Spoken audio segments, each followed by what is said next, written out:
Hi, the prototype here on today's episode of Burning Issues.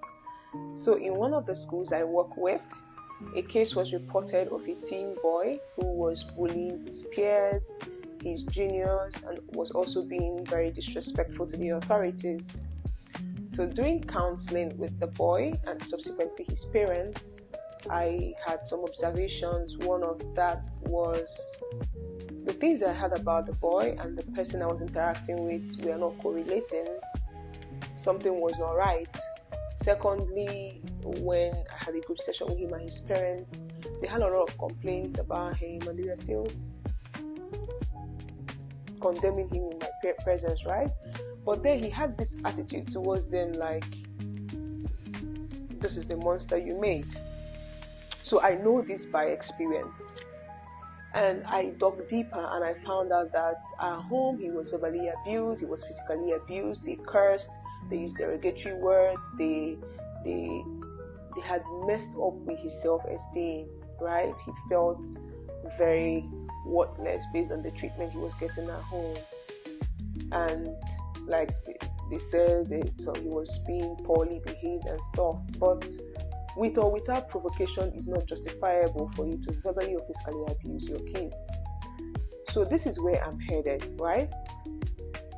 The treatment your children get at home, when you physically, verbally abuse your teens or children at home, what happens is that because they cannot retaliate, they cannot respond, they cannot react, they feel powerless.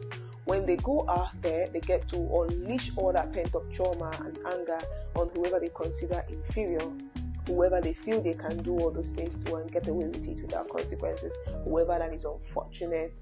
This doesn't necessarily mean that this is who they are, but it is a reflection of the seeds that have been sown inside them from home.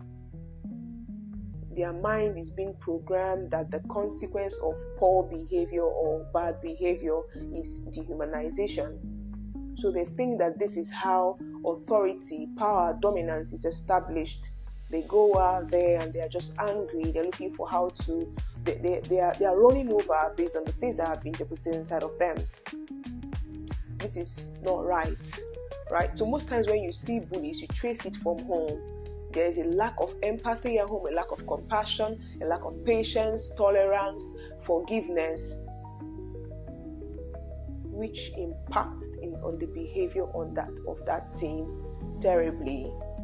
So most times when I keep telling people, when we tend to, raise our children, our teenagers, we have to be very careful on how we deal with them when they misbehave, because they will always assume that this is how it works.